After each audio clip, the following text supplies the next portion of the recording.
Hello everybody, मैं हूं आनंद मेहता और आज की इस वीडियो में हम लोग बात करेंगे इजी ट्रिप प्लानर के बारे में। गाइस, मार्केट में अच्छी खासी रिकवरी देखने को मिल रही है पिछले कुछ दिनों से। जानेंगे क्या ये रिकवरी लॉन्ग टर्म तक होने वाला है, क्योंकि शेयरों में अगर देखा जाए तो लगातार गिरावट देखने को मिली है, ठीक है। और साथ ही साथ वॉर भी अब देखने को मिल रहा है कि खत्म होता हुआ दिख रहा है। सो गाइस, देखेंगे इस वीडियो में कि क्या लॉन्ग टर्म का आउटलुक रहेगा और कहाँ पे बाइंग के मौके बन रहे हैं, समझेंगे। लेकिन उससे पहले अगर आप लोग चैनल पे नए हैं तो जेन्युइन इंफॉर्मेशन पाने के लिए आप प्रो ट्रेडर यूट्यूब चैनल को जरूर सब्सक्राइब कीजिए, बेल आइकन को भी हिट कीजिएगा, क्योंकि फ्यूचर में ऐसे बहुत सारे वीडियोस है जो आप लोगों को काफ़ी ज़्यादा हेल्प कर सकते हैं। गाइस, चलिए आगे बढ़ते। यहाँ पे आप लोग देखिए, स्कैनएक्स को मैं यूज़ कर रहा हूँ फंडामेंटल और टेक्निकल एनालिसिस के लिए। आप लोग भी इस फीचर्स को, इस प्लेटफॉर्म को यूज़ कर सकते हैं बिल्कुल फ्री में। बस आपके पास धन का डीमैट प्लस ट्रेडिंग अकाउंट होना चाहिए। तो जिन्होंने अपना धन का अकाउंट ओपन नहीं करवाया है उनके लिए वीडियो के डिस्क्रिप्शन में मैंने लिंक दिया हुआ है, वहाँ से जाकर के फ्री में अपना धन का डीमैट प्लस ट्रेडिंग अकाउंट जो है उसको ओपन करवा सकते हैं।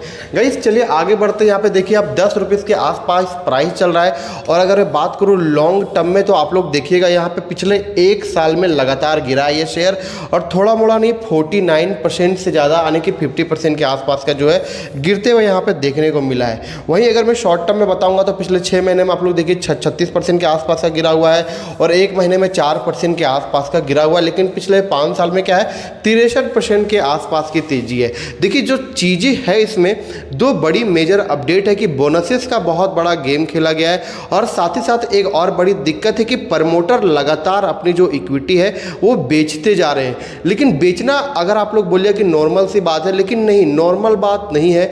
इसमें क्या हो रहा है कि पहली बात तो जो इक्विटी बेची जा रही है उनमें से किसी भी प्रकार के इंस्टीट्यूशंस का बाइंग इंटरेस्ट बिल्कुल भी देखने को नहीं मिल रहा है। और दूसरी बात यह है कि फॉल्स अनाउंसमेंट करके गलत तरीके से शेयर को ऊपर ले जाया जा रहा है, और फिर ऊपर में क्या किया जा रहा है, बेच दिया जा रहा है, जहां पे डायरेक्ट जो रिटेल निवेशक है उनको सीधा सीधा जो है नुकसान देखने को मिल रहा था। जो स्टोरी है इसको जरा आप लोग ध्यानपूर्वक समझिएगा।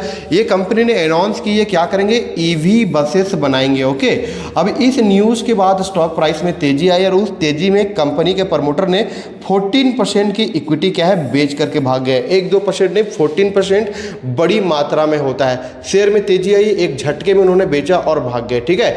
और क्या हुआ, जब बिक जाता है, डील हो जाती है इनकी, उसके बाद मार्केट में ये सारी न्यूज़ आता है। पहले तो आता नहीं है कि कंपनी बेचेंगे, ये सब न्यूज़ जब डील हो जाता है उसके बाद ही आ जाता है। अब यहाँ पे ओवरऑल क्या है कि ऐसे ही सेम टू सेम न्यूज़ अभी फिर से देखने को मिली है कि कंपनी क्या कर रही है कि ट्रैवल बिजनेस से तंग आकर के, क्योंकि यहाँ पे क्या है, टिकट बुकिंग कंपनी है, तो इसमें ये हो रहा है कि बहुत बड़ा कंपटीशन है इसमें, ठीक है।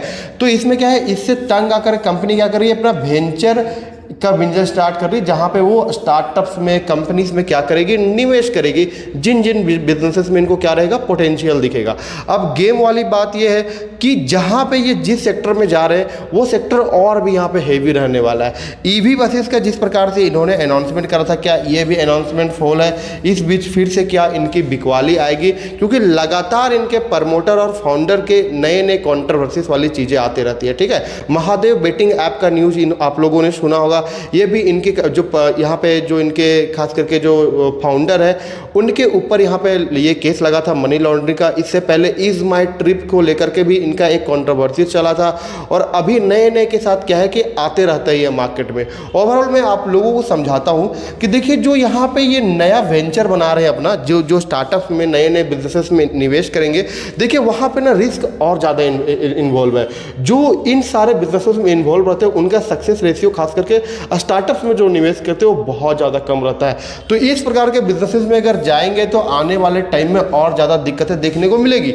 इसके अलावा कंपनी ने क्या करी है कि ये जो ईवी सेक्टर में घुसने के लिए 1-2 ऑर्डर्स भी मिले इनको, लेकिन जहाँ पे ये कॉमर्शियल व्हीकल में घुसने के प्रयास कर रहे हैं वहाँ पे ऑलरेडी अगर मैं बात करूँ तो सबसे पहले यहाँ पे देखिएगा तो टाटा मोटर और दूसरा अशोक लाइलैंड, ये बहुत बड़ा इनका कंपटीशन हो सकता है, जिनको सालों साल का तजुर्बा है, जिनके पास ना ही किसी प्रकार के इंफ्रास्ट्रक्चर की कमी, ना ही पैसों की कमी है, बड़े बड़े फंड हाउसेस से वो बिलोंग करते हैं और अच्छा खासा उनका एक्सपीरियंस भी है। अब उनके साथ डायरेक्ट कंपटीशन होगा। तब बात यहाँ पे ये आ जाती है कि जिस हिसाब से चीज़ों को आप पिच करते हो, जितना आसान दिखाते हो, एक्चुअल में वो सारी चीज़ें उतना ज़्यादा ईजी और उतना ज़्यादा आसान जो है वो होती है नहीं। अब वहीं पर बात करेंगे इन सब चीज़ों के बीच इनके रिजल्ट के ऊपर, तो आप लोग देखिएगा रिजल्ट में भी दिक्कत देखने को मिली है, लगातार गिरा है। पिछला साल आप लोग देखिएगा कि यहाँ पे 15 करोड़ का लॉस था, ठीक है। लेकिन इस लॉस के पीछे रीजन बताऊंगा तो कंपनी का एक एक्सेप्शनल केस में क्या था, लॉस हुआ था, जिस वजह से 15 करोड़ का यहाँ पे मेहनत देखने को मिल रहा है। और जो लोग यहाँ पे लॉस से सीधा कंपेयर कर रहे हैं, मैं बता दूं अगर वो एक्सेप्शनल केस वाला लॉस नहीं होता तो ये जो आप लोग दिख रहा है ना, ये प्रॉफिट होता है। ये ऑलरेडी ईयर ऑन ईयर बढ़ा नहीं है, ईयर ऑन ईयर गिरावट है नेट प्रॉफिट में। पिछला क्वार्टर में आप लोग देख सकते हैं 34 करोड़ के आसपास का बनाई थी और रेवेन्यू 143 करोड़ का है। इस बार एक साल पहले 173 करोड़ का था और पिछला क्वार्टर में 154 करोड़ का था यहाँ पे। तो जो रिजल्ट है वो बिल्कुल भी यहाँ पे अट्रैक्टिव नहीं है, नंबर्स बेहद निराशाजनक यहाँ पे देखने को मिल रहे हैं। ओवरऑल मैं यही कहूँगा कि लॉन्ग टर्म के लिहाज से कंपनी अपने आप को ठीक कर सकती है, लेकिन ठीक कब करेगी, जब इनके प्रमोटर और मैनेजमेंट का इनके ऊपर भरोसा रहेगा। लेकिन जिस प्रकार से इक्विटी लगातार बेच रहे और मैं इन सब चीज़ों को लेकर के आपके पास आ रहा हूँ, इससे आप लोगों को बहुत सारी चीज़ें जो है क्लियर हो जाती, ठीक है। शेयर होल्डिंग पैटर्न्स के बारे में अगर आप लोग यहाँ पे जाइएगा तो यहाँ पे आप लोग देखिए 2025 अप्रैल का मेरे पास शेयर होल्डिंग पैटर्न है, जहां पे 47.30% होल्डिंग है। पिछला एक साल से अगर आप लोग कंपेयर कीजिएगा तो कोई भी ऐसा क्वार्टर नहीं है जहां पे इन्होंने बिकवाली नहीं करी। 64.30 से ये 64.30 पे आए, फिर वहां से डायरेक्ट 14% की इक्विटी बेच दिया था जून से सितंबर के बीच वाले क्वार्टर में, और उसके बाद आप लोग देखिए 50 से 50.38, 48.97 और अभी 47.30, मतलब क्या है, लगातार कंसिस्टेंसी बिकवाली हो रही है। और जो बिकवाली हो रही है ना, वो कोई बड़ा फंड हाउसेस बिल्कुल इंटरेस्टेड नहीं है, यहाँ पे प्रमोटर को फंसाया जा रहा है। आप लोग यहाँ पे देखिए जो फॉरेन इंस्टीट्यूशन लगभग निकल चुके हैं, डोमेस्टिक इंस्टीट्यूशन 2.77% पे, डोमेस्टिक इंस्टीट्यूशन भी कुछ क्वार्टर से लगातार बिकवाली कर रहे हैं। वहीं पे पब्लिक एंड रिटेलर्स की बात करूंगा तो 38.16% पे है और पब्लिक ने ही खरीदारी करी है। देखिए एक साल पहले 25% के आसपास पे ये हुआ करते थे, वहाँ से खरीद के 38.16% पे आ चुके हैं और जो अदर पार्टी से 11.77% के आसपास यहाँ पे देखने को मिल रही है। तो शेयर होल्डिंग पैटर्न भी कहेंगे कि उतने ज़्यादा अट्रैक्टिव नहीं है। जो बड़े फंड हाउसेस है उनकी क्या है, बिकवाली देखने को मिल रही है लगातार। गाइस 10 रुपये के आसपास शेयर भले आ चुका है और आज एक दो दिन में जो रिकवरी देखने को मिली है, इस वजह से बहुत सारे नए बायर इसके ट्रैप में और ज़्यादा फंसते हुए दिखाई दे सकते हैं। अब यहाँ पे क्या है, जो चीज़ें मार्केट में चल रही है, ओवरऑल जो मार्केट अच्छा मूड में था, क्योंकि वॉर जो है कहीं ना कहीं अब देखा जाए तो ठीक ठाक हो चुका है, चीज़ें सामान्य होती हुई दिखाई दे रही है, इस वजह से मार्केट में रैली देखने को मिल रही है। तो ये ओवरऑल मार्केट की वजह से इसमें तेजी है।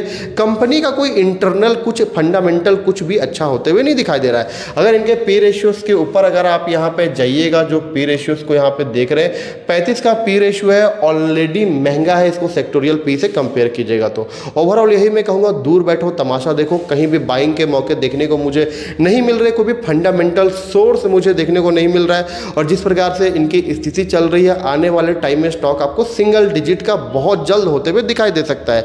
ओवरऑल गाइस मैं बस आपको एजुकेशन पर्पस के लिए बता रहा हूँ, यहाँ पे मेरे किसी भी प्रकार का बाइंग और सेलिंग का रिकमेंडेशन नहीं है। इज माई ट्रिप के बारे में आपका क्या सोचना है वो मुझे कमेंट बॉक्स में बता सकते हैं। इस वीडियो में बस इतना ही। चैनल पे नए हैं तो जेन्युइन इन्फॉर्मेशन पाने के लिए आप प्रो ट्रेडर यूट्यूब चैनल को जरूर सब्सक्राइब कीजिएगा, बेल आइकन को भी हिट कीजिए, क्योंकि फ्यूचर में ऐसे बहुत सारे वीडियोस है जो आप लोगों को काफ़ी ज़्यादा हेल्प कर सकते हैं। वीडियो को अंत तक देखने के लिए आपका बहुत बहुत धन्यवाद। Thank you.